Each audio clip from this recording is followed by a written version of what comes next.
புதுசாக பிறந்திருக்கிற ஒரு குழந்தைய பார்க்க போகிறதுன்னா அது சாதாரண விஷயம் இல்லை. அதில் ரொம்பவும் கவனமாக நடந்துக்கணும்.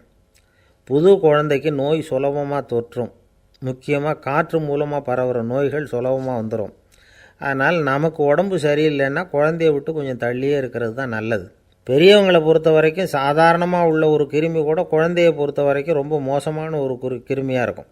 சில வெளிநாடுகளில் எப்படி தெரியுமா, பிறந்த குழந்தை தூங்கிக்கிட்டு இருக்கிற ஒரு ரூமுக்கு போகணும்னா போகிறவங்க முகமூடி போட்டுக்கணும், காலணிகளை மாற்றிக்கணும், அவ்வளவு சுத்தமாக உள்ளே போய் பார்த்துட்டு வரணும்.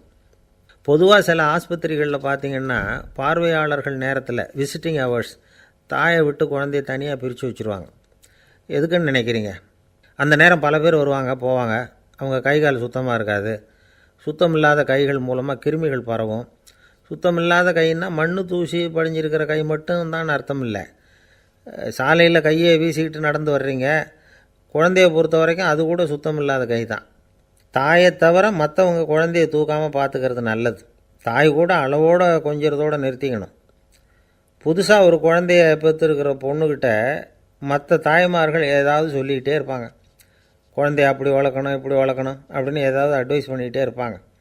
இப்படி ஓவராக அறிவுரை பண்ணுறது அந்த பொண்ணை குழப்பி விட்டுரும்.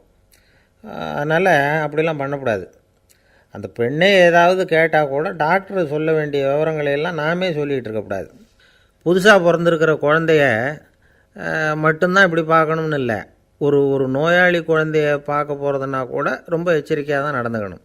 ஒரு தின்பண்டமோ விளையாட்டு சாமானோ அந்த குழந்தைக்கு நாம் வாங்கிட்டு போகிறதா வச்சுக்குவோம்.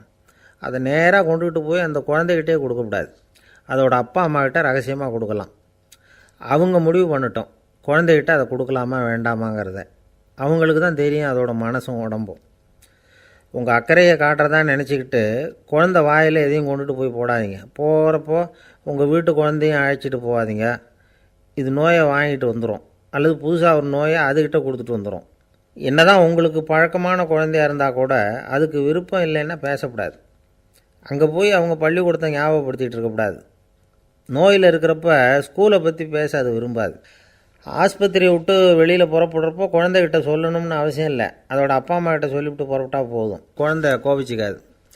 சமூக சம்பிரதாயத்தை பற்றி அது கவலைப்படுறதில்ல. இப்படி எல்லா விவரமும் நம்ம எதிரில் உட்காந்துருந்தவங்ககிட்ட சொல்லி முடித்தோம். ரொம்ப நன்றி சார் அப்படின்னு சொல்லிவிட்டு அவர் புறப்பட்டார்.